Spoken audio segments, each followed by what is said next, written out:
اب اگر کوئی واقعی بھوکا ہو،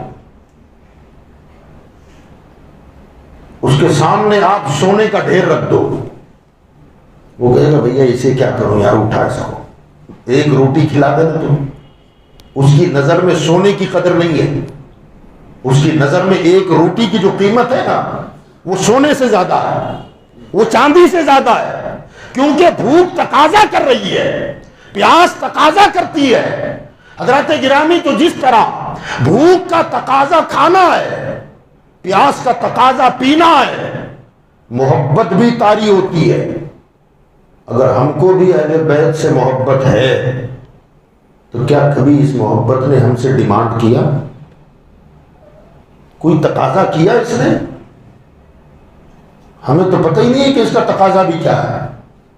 اب جس کو تقاضے کا ہی پتہ نہ ہو اس کو محبت کیا پتہ ہوگی؟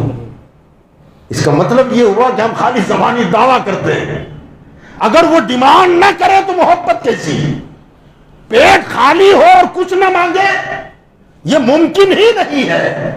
محبت ہو اور ڈیمانڈ نہ ہو، یہ ممکن نہیں ہے۔ تو یاد رکھیں، بھوک کی ڈیمانڈ ہے کھانا، پیاس کی ڈیمانڈ ہے پانی، محبت کی ڈیمانڈ ہے اتباع،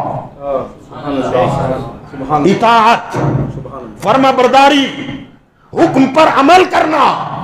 یہ محبت تقاضا کرتی ہے کہ جو میرا محبوب چاہتا ہے وہ مجھے کرنا ہے، تاکہ میرا محبوب اور خوش ہو جائے، آدمی کو سکون ملتا ہے، آدمی کو اطمینان ملتا ہے۔ تو یاد رکھیں، اگر ہمارے اور آپ کے دل میں اہل بیت اطہار سے محبت ہے، یقین جانیں ہم جو یہ جلسے کرتے ہیں اچھی بات ہے، ہونا چاہیے، اور انشاءاللہ ہوتے رہیں گے، تو صبح قیامت تک بھی ہوں گے اور قیامت میں بھی ہوں گے۔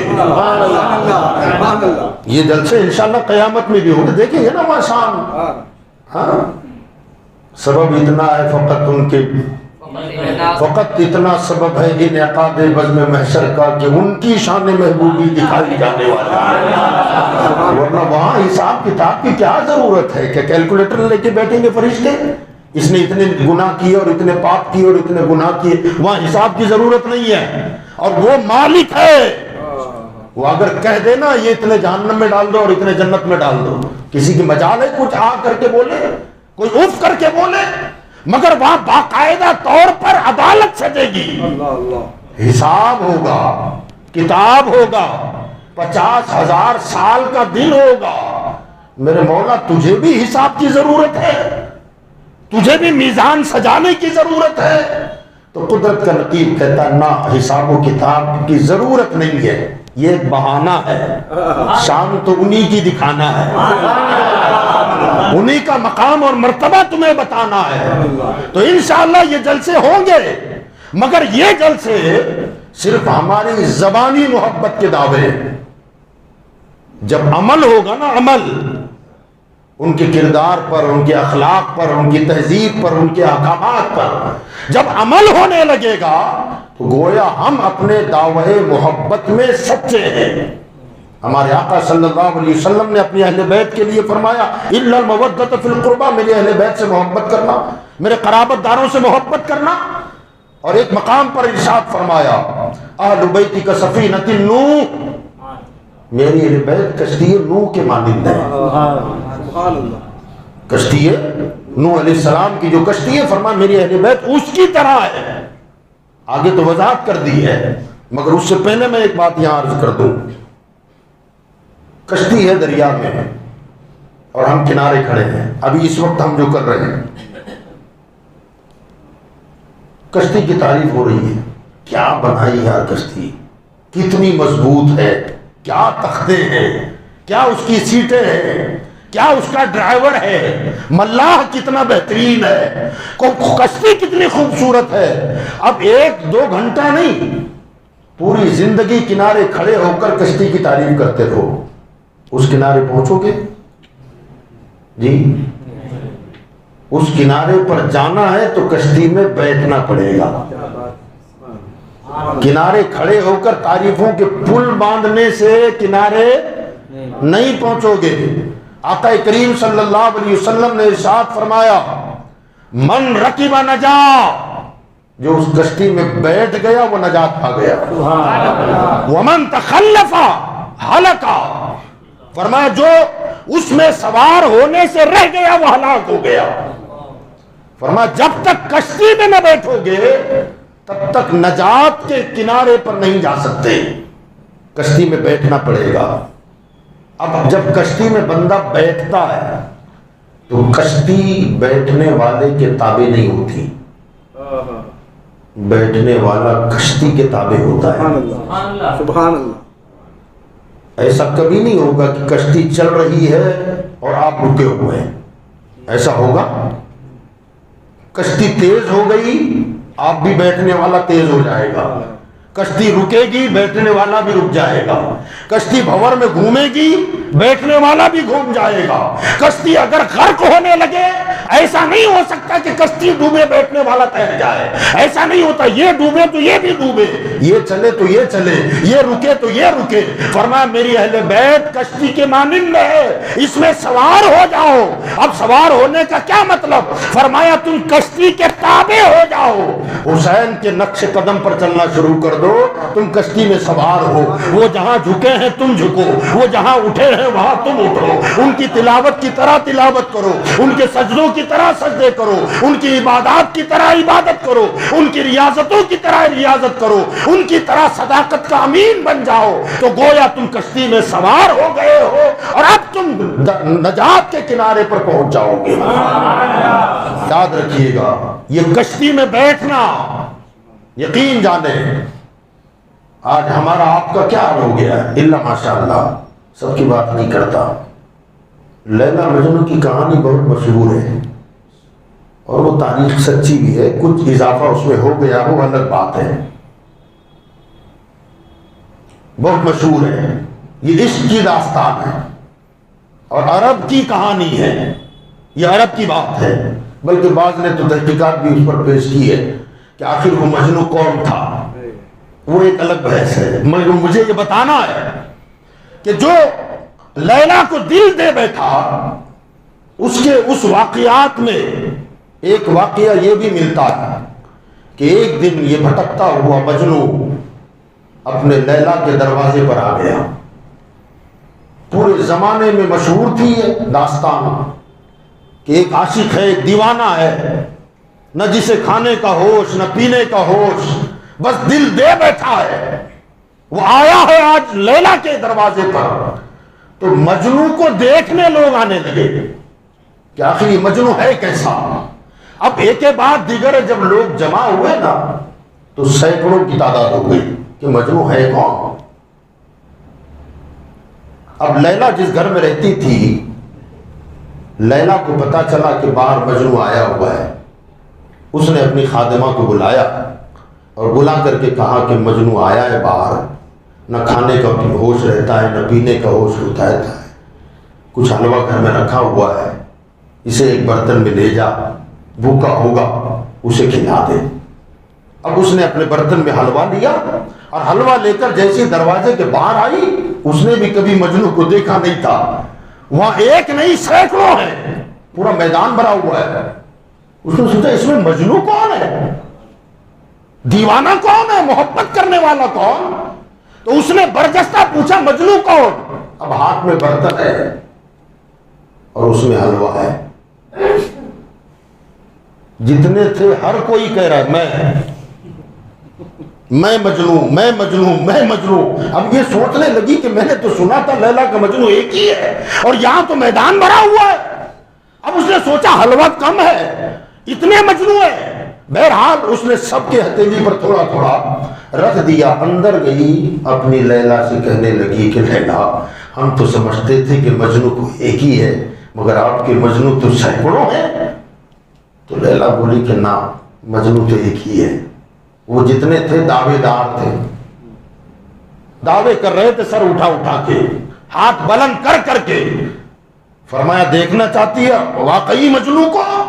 تو کہاں دیکھنا چاہتی ہو؟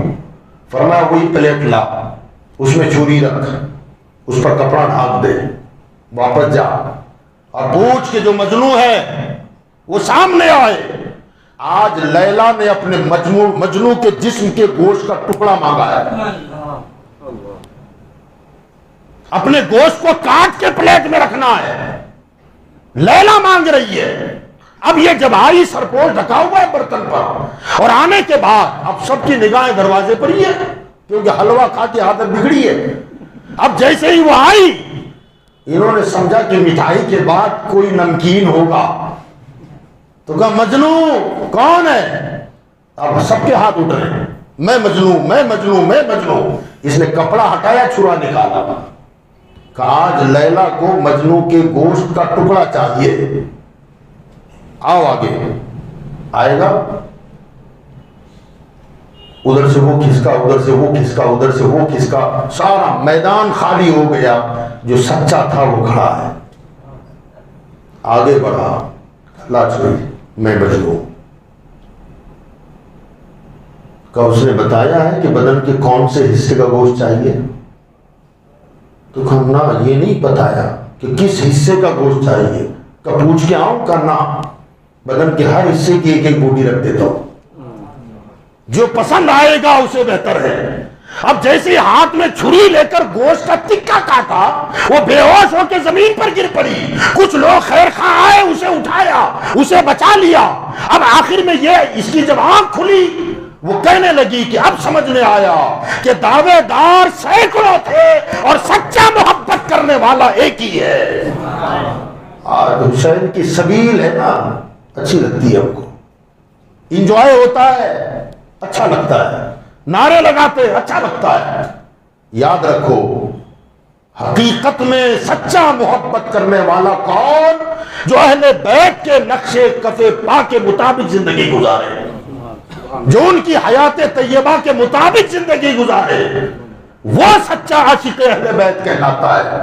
کہ ہم نے نہیں سنا سیدہ فاطمہ الزہرا نے کبھی نماز قضا کی؟ حسن و حسین نے کبھی نمازیں قضا کی؟ مولا علی کرم اللہ وجہ الکریم نے کوئی نماز قضا کی؟ کبھی دین کے خلاف ان کا کوئی قدم اٹھا؟ کبھی نہیں۔ حضرت سیدنا امیر معاویہ رضی اللہ تعالیٰ عنہ کے دربار میں ایک صاحب آئے، مدینہ کے رہنے والے تھے۔ سیدنا امیر معاویہ رضی اللہ تعالیٰ نے فرمایا علی کے بیٹے حسن کے بارے میں کچھ بتاؤ، ان کے کردار کے بارے میں کچھ بتاؤ۔ تو جانتے ہو اس راوی نے کیا بیان کیا؟ وہ کہتا ہے کہ حضور کیا بتاؤں میں، نواسہ رسول فاطمہ کے لخت جگر کی شان یہ ہے کہ نماز فجر سے پہلے مسجد آتے ہیں، جماعت کے ساتھ فجر پڑھتے ہیں، اور جہاں فرض پڑی ہے وہاں سے اٹھتے نہیں جب تک سورج طلوع نہ ہو جائے، اسی جگہ پر اشراق پڑھتے ہیں، اشراق پڑھ کے اٹھ کر مسجد کی دیوار سے ٹیک لگا کے بیٹھتے ہیں۔ اس وقت تک لوگوں کا آنا جانا شروع رہتا ہے، کچھ مسائل پوچھتے ہیں، کچھ لوگوں کی خیریت معلوم کرتے ہیں، اور پھر جب سورج اچھا چڑھ جاتا ہے تو چاشت کی نماز ادا کرتے ہیں۔ چاشت کی نماز پڑھ کے پھر مسجد سے نکلتے ہیں، اور نکلتے ہوئے سیدھے ازواج مطہرات کے حجروں میں جاتے ہیں۔ حضور کی جو بیویاں ہیں، نانیاں ہیں امام حسن کی، ہر ایک کے گھر جا جا کے سلام کرتے ہیں۔ آج سگی ماں کو سلام کی فرصت نہیں ہے ہمارے پاس، وہ سگی نانیاں نہیں ہیں ان کی، سیدہ خدیجہ الکبریٰ کے نواسے ہیں۔ وہ خواتین تو وہ ہیں جن سے میرے آقا نے بعد میں نکاح کیا ہے، ایک کے بعد دیگر تمام امہات المومنین کے حجروں میں جا کے سلام پیش کرتے ہیں، نانیوں کی خیریت پوچھتے ہیں، اور پھر وہاں سے نکل کر گھر جاتے ہیں۔ تب تک کہ ظہر کا وقت ہوتا ہے، گھر جاتے ہیں، کھانا تناول فرماتے ہیں، واپس ظہر کی نماز کے لیے آ جاتے ہیں۔ ذرا آپ دیکھیں یہ طریقہ تھا ان کا، اور فرماتے ہیں جب بھی مسجد کے لیے آتے ہیں نا تو گھر سے وضو کر کے آتے ہیں۔ ممکن ہے اس زمانے میں جیسے ہمارے یہاں نلوں کا انتظام ہے اس زمانے میں نہ ہو، گھر ہی سے کر کے آتے ہوں، لیکن جب وضو کے لیے بیٹھتے تھے تو چہرے کی رنگت بدل جاتی، کپکپی طاری ہو جاتی، آنکھ سے آنسو ٹپکنے لگتے۔ لوگوں نے پوچھا حضور جب بھی نماز کا وقت ہوتا ہے اتنا گھبراتے کیوں ہیں آپ؟ تو آپ جواب دیتے تھے کیا تمہیں پتا نہیں میں کون سے شہنشاہ کی بارگاہ میں کھڑا ہونے جا رہا ہوں؟ فرمایا اس کی ہیبت سے لرزہ بر انداز ہو جاتا ہوں، تصور کرتا ہوں تو گھبراہٹ اور بے چینی شروع ہو جاتی ہے، اور جب مسجد کے دروازے پر آ کے کھڑے ہوتے ہیں تو روتے ہوئے عرض کرتے ہیں مولا میں بڑا گنہگار و سیاہ کار ہوں، مولا تیرا فرمان ہے کہ اچھے لوگ بروں کے ساتھ بھلائی کریں، مولا میں تو برا ہوں ہی، تیرے خزانوں میں تو بھلائی ہی بھلائی ہے، مولا تو میرے ساتھ بھلائی کا معاملہ فرما۔ اور پھر سیدھا قدم رکھ کر مسجد میں داخل ہونے کی دعا پڑھ کے مسجد میں داخل ہوتے ہیں۔ یہ طریقہ سیدنا امام حسن مجتبیٰ کا ہے، اور یہی حال سیدنا امام حسین کا ہے۔ سیدنا امام حسن مجتبیٰ رضی اللہ تعالیٰ عنہ کے پاس اعلیٰ قسم کی سواریاں ہوتی تھی، مگر 25 مرتبہ پیدل چل کے حج فرمایا ہے۔ سبحان اللہ۔ بہترین اونٹ ہوتے تھے، بہترین گھوڑے بھی تھے ان کے پاس۔ لوگوں نے کہا حضور سواریاں موجود ہیں، آپ پیدل چل کے کیوں جاتے ہیں مکہ شریف؟ تو آپ نے فرمایا مجھے شرم آتی ہے احکم الحاکمین کے دربار میں سوار ہو کے کوئی جاتا ہے؟ یہ عاجزی دیکھیں آپ، انکساری دیکھیں۔ فرمایا وہ احکم الحاکمین کے گھر جانا ہے، غلام سواری پر نہیں جاتے، وہ تو پیدل جاتے ہیں، مجھے یہی اچھا لگتا ہے۔ آپ اندازہ لگائیں تو یاد رکھیے گا ان کی والدہ محترمہ کیا حال تھا ان کا، کچا مکان، گھر کا سارا کام خود کرتی، کوئی نوکرانی نہیں۔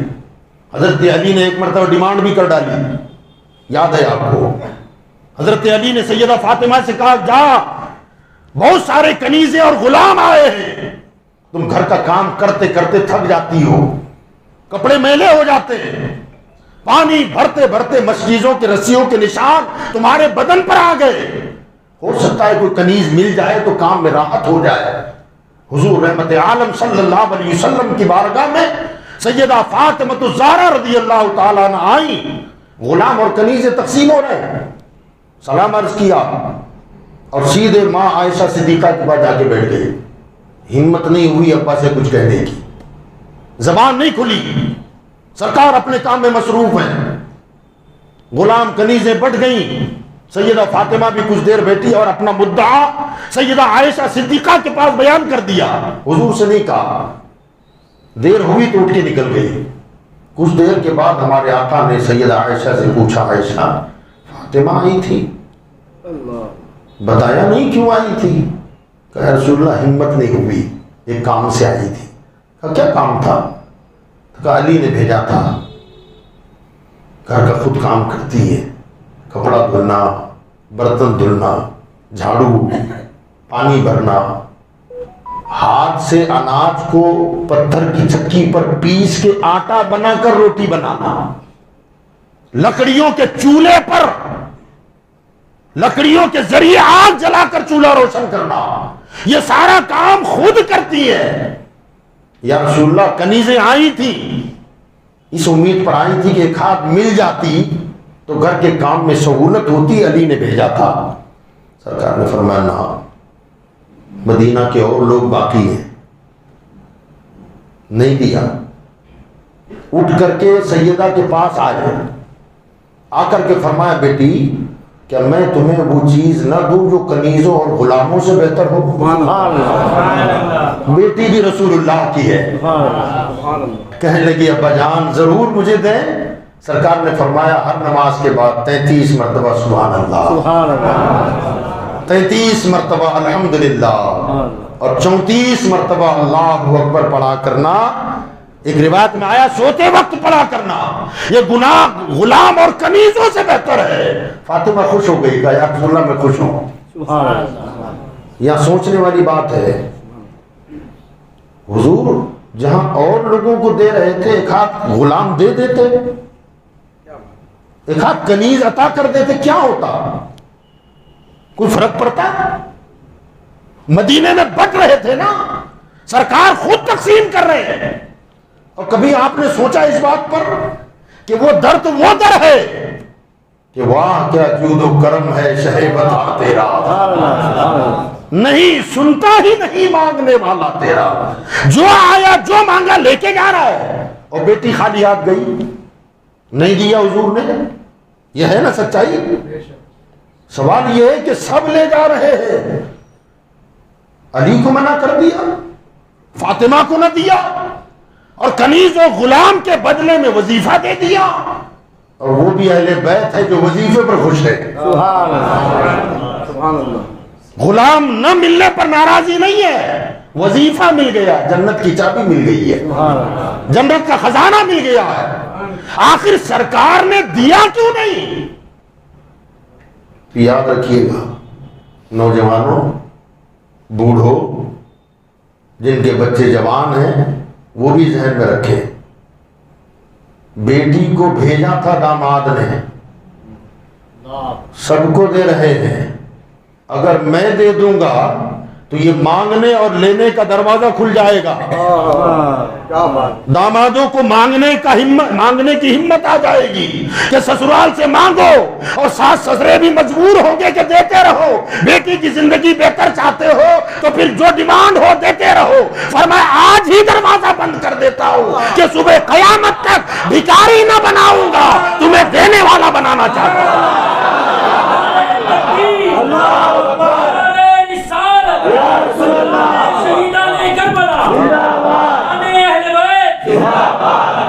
داماد کو نہ دے کر پوری امت کے دامادوں کو بھکاری بنانے سے بچا لیا ہے۔ سرکار نے یہ نظر رکھی تھی کہ کہیں اب سسرال سے مانگنے کا دروازہ نہ کھل جائے، یہ دینے لینے کا دروازہ نہ کھل جائے۔ اگر میں کھول دوں گا تو آنے والی نسلوں کا کیا ہوگا؟ آقا نے جو دروازہ بند کیا تھا اب ہم نے کھول دیا ہے۔ وہ ہے نا، ڈیمانڈ ہوتی ہے، مکان کیسا ہے؟ چھوٹا مکان ہے تو سسرال والوں سے ڈیمانڈ، گاڑی مل جائے تو بہت اچھا، جو بھی اس کی حیثیت کے مطابق تھا اگر مل گیا، اگر کم ہے تو پھر پوچھو مت تانے کتنے ملتے ہیں۔ کچھ تھا نہیں، کنگال خاندان میں رشتہ داری ہو گئی، یہ تو غریب بھی دے رہا ہے، اس کے پاس کیا کمی تھی؟ یاد رکھو اس دروازے کو ہمارے پیغمبر نے پہلے ہی بند کر دیا۔ سیدہ فاطمہ رضی اللہ تبارک و تعالی عنہا گھر کا کام خود کرتی، ایک جوڑی کپڑا، اس پر بھی 17 پیون، دوسرا جوڑی کپڑا نہیں تھا، ایک جوڑی لباس، اس پر بھی 17 پیون۔ مکان RCC کا نہیں تھا، مٹی کا مکان ہے، اور آپ جانتے ہیں مٹی کے مکان کی کتنی دیکھ بھال کرنی پڑتی ہے۔ ذرا دھکا لگا تو مٹی گر گئی، زمین پہ ٹھوکر لگی تو مٹی اکھڑ گئی، اسے لیپنا پڑتا ہے، پوتنا پڑتا ہے، ہمیشہ اس کا خیال رکھنا پڑتا ہے، پانی سے اسے بار بار بچانا پڑتا ہے، اگر پانی گر جائے تو کیچڑ ہو جائے، اس کی صفائی کا مسئلہ اپنی جگہ۔ جب جھاڑو دے تو آپ دیکھیں اتنا زیادہ تو اس میں دھول مٹی نکل جاتی ہے، اس سے کپڑے گندے ہو رہے ہیں، خود برتن صاف کر رہی ہے، بچے بھی چھوٹے چھوٹے ہیں، اور کمال یہ ہے کہ حسین و حسن جھولے میں ہیں، ادھر چکی چل رہی ہے، آٹا سمیٹا جا رہا ہے، پھر آٹے کو گوندا جا رہا ہے، ادھر روٹی پک رہی ہے، ادھر جھولا چل رہا ہے، ہاتھ روٹی بنانے میں ہے، جھولا ہل رہا ہے، اور زبان پر تلاوت قرآن جاری ہے۔ آپ ذرا سوچیں جب ماں اپنے بچوں کو تلاوت قرآن کی لوریاں سناتی ہے تو پھر وہ حسین جنم لیتا ہے جو نیزے پہ چڑھ کر بھی قرآن کی تلاوت کرتا ہے۔ نعرہ تکبیر، نعرہ رسالت، نعرہ شہدائے کربلا، نعرہ تکبیر، نعرہ رسالت، موت کا دعوت، واجہ کا دعوت، نعرہ تکبیر، نعرہ رسالت، نعرہ تکبیر،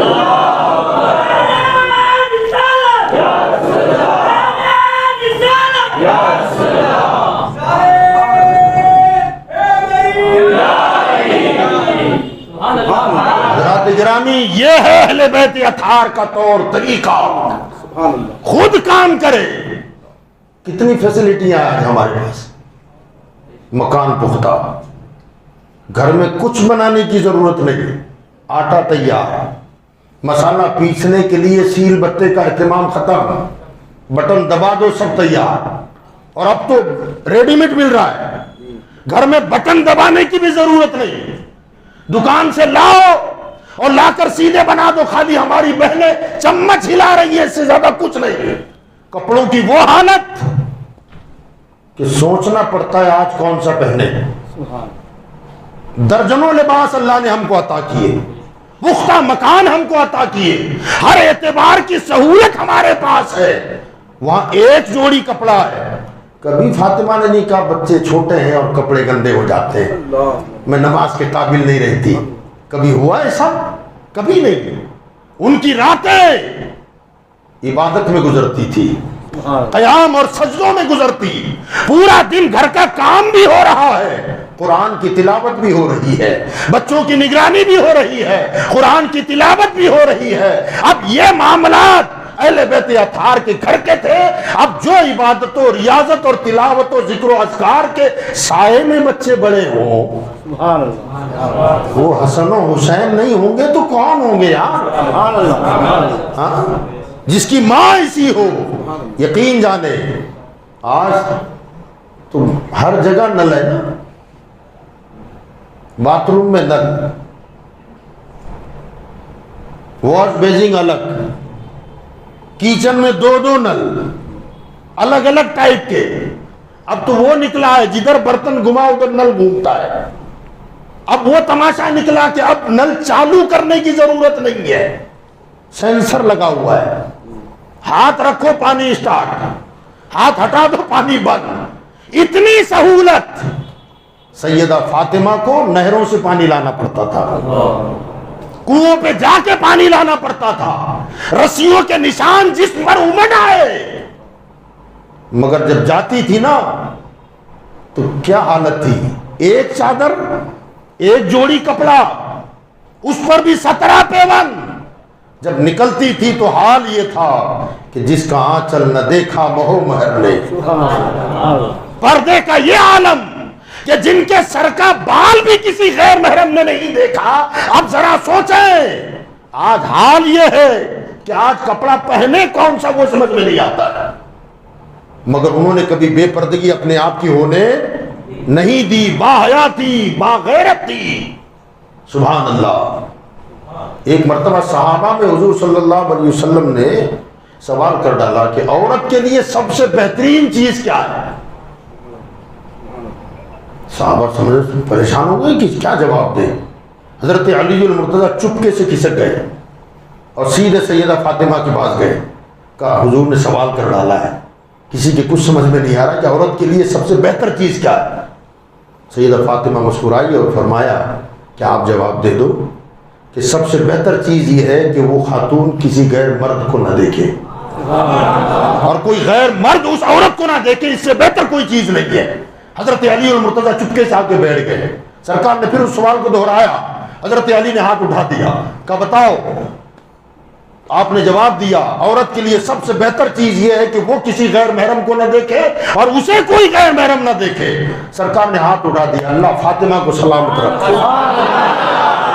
سبحان اللہ، کیا جواب دیا بیٹی نے، اور سرکار اور کوئی غیب کیا، تم سے نہا ہو بھلا جب نہ خدا ہی چھپا، تم پہ کرو درود۔ تو حضرات گرامی یاد رکھیں، محبت کیا ہے؟ ہم جن سے وہاں تو مودت کا تقاضا ہے نا، خالی ہماری تو جو محبت ہوتی ہے، محبت آپ دیکھیں نا، میں سمجھتا ہوں یہ تقریباً سب کے ساتھ ہوتا ہوگا، ہمارے ساتھ بھی ہوتا ہے، آپ کے ساتھ بھی ہوتا ہوگا۔ کسی فنکشن میں جانا ہے، شادی ہے، کوئی منگنی ہے یا کوئی اور پروگرام ہے، آپ نے کباڑ کھول دیا، نہا دھو کے فریش ہو گئے، کباڑ کھولا، آپ نے دیکھا کون سا نکالا، آپ کو سمجھ میں آئے یہ نکال کے جانا ہے، اتنے میں وہ آ گئے جن سے آپ کو محبت ہے، وہ کہتے ہیں نا یہ پہنیں گے، ہاں نہ یہ نہیں، یہ نکالیے، بہت جمتا ہے آپ کو، ایمانداری سے بولو کون سا پہن کے جاؤ گے؟ وہی نا جو انہوں نے پسند کیا، کیونکہ محبت ہے، لگاؤ ہے۔ اب یہاں میں خالی بیوی کی بات نہیں کرتا، اس میں بچے بھی ہو سکتے ہیں، اس میں ماں بھی ہو سکتی ہے، بیٹا یہ نہیں یہ پہن، یہ بہت اچھا لگتا ہے تجھے، بہت جمتا ہے تجھ پر۔ اب آدمی وہی لباس پہن کے جائے گا، اور میں سمجھتا ہوں جب تک وہ لباس اترے گا نہیں نا، 50 مرتبہ خیال آئے گا دماغ میں کسی کو اچھا لگے نہ لگے، جو مجھ سے محبت کرتا ہے اسے اچھا لگتا ہے، سبحان اللہ میں جس سے محبت کرتا ہوں اسے اچھا لگتا ہے بس۔ اب اگر شادی میں یا فنکشن میں کوئی یہ کہہ دینا یار کیا جم نہیں رہا یار تجھے، یہ کیوں پہنا ہے، مانے گا اس کے آدمی؟ اگر تجھے دکھانا ہی کہاں ہے، مجھے تو اسے دکھانا ہے جس سے میں محبت کرتا ہوں۔ میرے بھائیو یاد رکھو، اہل بیت سے مودت کرنی ہے۔ اب اہل بیت کے بیت اطہار میں مرد بھی ہیں اور عورتیں بھی ہیں۔ اب ہمارا مجمع چونکہ مردوں کا ہے، علی سے پوچھو نا لباس کون سا اچھا لگتا ہے آپ کو، حسن و حسین سے پوچھو نا چہرہ آپ کو کیسا اچھا لگتا ہے، کلین شرٹ اچھا لگتا ہے یا داڑھی بڑھ جائے وہ اچھا لگتا ہے، ننگا سر ہونا اچھا لگتا ہے یا سر پہ عمامہ اور ٹوپی رکھنا اچھا لگتا ہے، آپ کو اسلامی لباس پسند ہے یا یہود و نصارہ کا لباس پسند ہے، جو انہیں پسند ہے وہ کر کے دکھا دو تو محبت میں سچے ہو، یہ محبت ہے۔ اور اگر وہ نہیں ہے تو پھر خالی دعوی محبت ہے۔ اور یاد رکھیے گا یہاں برسبیل تذکرہ میں ایک اور بات عرض کر دوں، آپ وہ نہیں ہیں مگر ان سے ملنے جلنے والے ہوں گے۔ ہوتا یہ ہے کہ محبت بڑی گہری ہوتی ہے اور محبت میں آدمی حد سے تجاوز کر جاتا ہے۔ ظاہر بات ہے اگر محبت ہے تو یہاں یہ دیکھا جاتا ہے کہ محبوب کو کیا چیز پسند ہے اور کیا ناپسند، یہ خاص خیال رکھا جاتا ہے۔ ایک مثال دے دوں آپ کو میں، سب کسی نہ کسی پیر کے مرید ہیں، ہاتھ اٹھا کون کون مرید ہے؟ سب مرید ہیں، ماشاءاللہ، اللہ ہماری ان نسبتوں کو سلامت رکھے۔ آپ کے پیر صاحب آ گئے، آپ نے گھر میں دعوت دی، نیا گھر بنایا تھا آپ نے، ایئر کنڈیشن سینٹرل اے سی لگایا، پیر صاحب آنے والے ہیں، بڑے خوش ہو گئے، آپ کی دعوت قبول ہو گئی میری، حضرت تشریف لائیں گے، دعا کریں گے۔ اب وہ آ رہے ہیں اور آنے سے پہلے انہوں نے کہا کہ بیٹا مجھے بخار ہے، پنکھا بھی مت چلانا۔ اب وہ آئے تو آپ نے گدا ودا سجا دیا، کہا میرا پیر آ رہا ہے، سینٹرل اے سی چالو کرو، اے سی چلا دیا۔ ایمانداری سے بولو، پیر خوش ہوں گے کہ ناراض؟ جی کیوں، آپ نے نفرت میں اے سی چلایا ہے؟ جی پھر ناراض کیوں؟ آپ تو چاہتے ہیں کہ وہ ایئر کنڈیشن میں بیٹھے، وہ دعا کے بجائے بد دعا دے کے چلے جائیں، وہ خوشی کے بجائے ناراضی کا اظہار کریں، تو آپ کہیں گے بھیا یہ تو میری محبت ہے۔ ابے محبت ہے مگر وہ کرنا جو اسے پسند ہے۔ کربلا والوں کی محبت کے دعوے کرنے والوں، روڈ پہ دھول دھپکا کرنے سے وہ خوش ہوں گے کہ ناراض، یہ ان سے تو پوچھو۔ کیا بات ہے، کیا بات ہے۔ میں یہ نہیں کہتا کہ آپ کربلا والوں کی دشمنی میں باجا بجا رہے ہو، ان سے اختلاف کی بنیاد پر باجا بجا رہے ہو، ان کے اختلاف کی بنیاد پر عورتوں مردوں کا ملا کر جلوس نکال رہے ہو، تماشے دکھا رہے ہو۔ آپ کا دعویٰ یہی ہے کہ کربلا والوں کی محبت، یا حسین کے نعرے لگا رہے ہو، تو اپنے محبوب سے بھی تو پوچھو، او کربلا میں سر کٹانے والوں، کیا تمہیں یہ میرا تماشا پسند ہے یا نہیں ہے؟ اگر وہ کہتے کہ یہ تیرا ناچنا پسند ہے، یہ گانا پسند ہے، یہ ڈھول تماشا پسند ہے، تو آپ کر لیں نا، مگر کبھی توفیق ہوتی ہے کہ یہ پوچھیں؟ میرے بھائیوں ذرا سوچیں، حسن و حسین کے نکاح بھی ہوئے ہیں، ان کے شادی میں باجا نہیں بجا، آج ان کی شہادت پہ باجا بج رہا ہے۔ ان کی شادی میں کسی نے اچھل کود نہیں کیا، ان کی شہادت پر جوان بیٹے کٹ گئے، دودھ پیتے علی اصغر کا گلا حلق سے الگ کر دیا، گھر سے جدا کر دیا گیا، پیاسے تڑپائے گئے، اور آج ہم عورت مرد بن سمر کر روڈوں پہ نکل رہے ہیں، تماشے کر رہے ہیں۔ ذرا سوچو کیا یہ محبت ہے؟ بریلی والے سے پوچھو نا محبت کیا ہوتی ہے، کیا محبت ہوتی ہے؟ ایمانداری سے بولو، جس کے دل میں نبی سے محبت ہو نا، سرکار سے، وہ نور من نور اللہ ہے۔ کیا ہے؟ اللہ کے نور سے بنائے گئے، اپنے نور سے تکلیف فرمائی اللہ نے۔ اللہ قرآن میں کہتا ہے قد جاءکم من اللہ نور، وہ تصوف والی بات پھر میرے ذہن میں آ گئی۔ کسی صوفی نے کہا تھا، آپ تو شاعر ہیں اور کمال کر دیا اس نے. بہرحال ریکارڈنگ بھی ہو رہی ہے. مانتے ہیں امامہ نبی فرش پر، ہو بہو عرش پر دوسرا کون ہے؟ کمال کر دیا ہے. مگر وہ اس دنیا کے ہیں. سرکار نورم بن نور اللہ. اب اعلیٰ حضرت گئے، نماز اقدس کے سامنے کھڑے ہیں. خواب میں تو بہت دیدار کروا دیا. آقا آپ کا غلام ہندوستان سے چل کے جسم کے ساتھ آیا ہے. آقا خواب میں نہیں، بیداری میں دیدار کرنا چاہتا ہوں. بیداری میں اپنا نظارہ کرا دے. پورا دن گزر گیا، قبولیت نظر نہیں آئی. دوسرا دن گزرا، تیسرا دن ہوا تو اعلیٰ حضرت تڑپ گئے. احمد رضا خود کو دیکھ، دربار دیکھ. ہاں ادب گاہیست زیر آسماں ازہر سے نازک تر، نفس گم کر دمی آیت جنید و بایزیدی جا. احمد رضا حضرت جنید بغدادی جیسے، بایزید بستامی جیسے لوگ یہاں سانس بھی اونچی لینے کو پسند نہیں کرتے کہ کہیں بے ادبی نہ ہو جائے. اور تو نے اتنی بڑی ضد رکھ دی ہے. اپنے آپ کو دیکھ اور دربار رسالت کو دیکھ، تیری حیثیت کیا ہے؟ پھر خود ہی کہتے ہیں وہ سوئے لال ازار پھرتے ہیں، تیرے دن ہے بہار پھرتے ہیں. کوئی کیوں پوچھے تیری بات رضا، تجھ سے کتے ہزار پھرتے ہیں.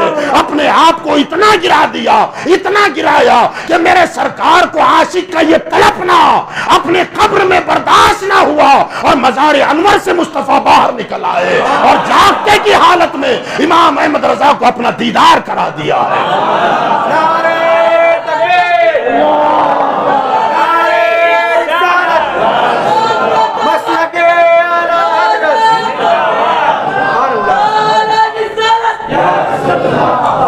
اب جو عاشق رسول رہتا بریلی میں ہو، بستہ مدینے میں تھا، جس کا جسم یہاں رہتا تھا اور جان مدینہ میں رہتی تھی، جس کا دماغ یہاں رہتا تھا مگر سوچ مدینہ میں رہتی تھی، جس کے دل کا گوشت کا لوتھڑا یہاں رہتا تھا مگر دھڑکنیں مدینہ میں ہوتی تھی، وہ خود ہی کہتے ہیں کہ جان و دل ہوش و خیرت سب تو مدینہ پہنچے، تم نہیں چلتے رضا. یہ اپنے ڈھانچے سے بول رہے ہیں کہ جان دل ہوش خیرت سب تو مدینے میں ہے. اے احمد رضا کے ڈھانچے تم نہیں چلتے رضا. سارا تو سامان گیا. اب یہ سامان سمیت وہاں گئے اور آمنہ کا لال مواضع اقدس سے باہر نکل آیا ہو اور جس کی نگاہ میں قرآن بھی ظاہر ہو، حدیث بھی ظاہر ہو، عرش کے پردے بھی اٹھ گئے ہو اور ادھر مواضع اقدس کے بھی پردے ہٹ گئے ہو، تو ظاہر بات ہے ادھر وہی نور ہے، ادھر وہی جلوہ ہے، ادھر وہی کمال ہے، ادھر وہی کمال ہے. اب جب آپ نے دیکھا تو تڑپ گئے اور پھر کہتے ہیں اے شوق دل، پیش نظر ہے وہ نو بہار، پیش نظر ہے وہ نو بہار، سجدے کو دل ہے بے قرار. وہ نو بہار میرے سامنے ہے، اب دل چاہتا ہے کہ سجدہ کروں، سجدے میں گر جاؤں کہ نورانیت کی چمک جو ادھر ہے وہی ادھر ہے، جو دمک وہاں ہے وہی یہاں ہے، تو بھلا سجدہ کیوں نہ کروں؟ تو کہتے ہیں پیش نظر ہے وہ نو بہار، سجدے کو دل ہے بے قرار. روکیے سر کو روکیے. ہاں یہی تو امتحان ہے. سمجھتا کیا ہے تو؟ یہ تو امتحان ہے. اگر سجدہ کر دیا تو فیل، نہ کیا تو کامیاب. کا کیوں؟ اس لیے کہ مصطفیٰ نے کہا میری شریعت میں اللہ کے سوا کسی اور کو سجدہ جائز ہی نہیں ہے. تیری محبت چاہتی ہے کہ سجدہ کرے، شریعت کہتی ہے حرام ہے. شریعت دیکھوں کہ محبت دیکھوں؟ فرمان مصطفیٰ دیکھوں کہ اپنی محبت دیکھوں؟ میرے بھائیوں محرم منانے والوں، یہ ہے وہ حد فاصل. حسین کی محبت ایک طرف، نانا کی شریعت ایک طرف. اب یہ دیکھو کہ تم دو راہے پہ کھڑے ہو، تمہارے دل میں یقیناً حسین کی محبت ہے، کربلا والوں کی محبت ہے، مگر سواریاں لے کر دوڑنا، تازیہ لے کر کے دوڑنا، مرد عورتوں کا اختلاط کرنا، گانے بجانا، ڈھول تماشے کرنا اور طرح طرح کی نمائش کر کے لوگوں کو تماشا دکھانا، یہ کیا ان کے نانا کی شریعت میں اجازت ہے؟ سجدے کی اجازت نہیں ہے تو تماشوں کی اجازت ہوگی؟ اعلیٰ حضرت فرماتے ہیں لیکن محبت تڑپ رہی ہے، کوئی راستہ بھی بنا لیا، شریعت کا لحاظ بھی ہو گیا، محبت کا پاس بھی رکھ لیا، محبت کا بھرم بھی رکھ لیا، کہتے ہیں اے شوق دل یہ سجدہ، اے شوق دل یہ سجدہ، گر ان کو روا نہیں، مانو یہ جائز نہیں ہے نا، کوئی بات نہیں، اچھا وہ سجدہ کیجئے کہ سر کو خبر ہو، جب سر کو خبر ہو تو حرام ہے، کہ سجدہ وہ کر کے سر ہی کو خبر نہ ہو، تو محبت کا بھرم بھی رہ جائے گا اور شریعت کا لحاظ بھی رہ جائے گا۔ تو میرے بھائیو یاد رکھو، حکم اپنی جگہ، شریعت اپنی جگہ، محبت میں وہ کام نہ کرے جو محبوب کو ناراض کر دے۔ آپ محبت حسین میں کر رہے ہیں، کربلا والوں کی محبت میں کر رہے ہیں، کہیں ایسا نہ ہو کہ قیامت کے میدان میں جہاں کربلا والے آئے اور ہم ہاتھ جوڑ کے کھڑے ہو، حضور آپ کی یاد میں بڑے تڑپتے تھے، بڑی شبیریں لگائی، اور اس وقت اگر کربلا والے یہ کہتے نادان محبت میں کیا کر ڈالا؟ عیسائی حضرت عیسیٰ علیہ السلام کو خدا سمجھتے ہیں، عداوت میں جی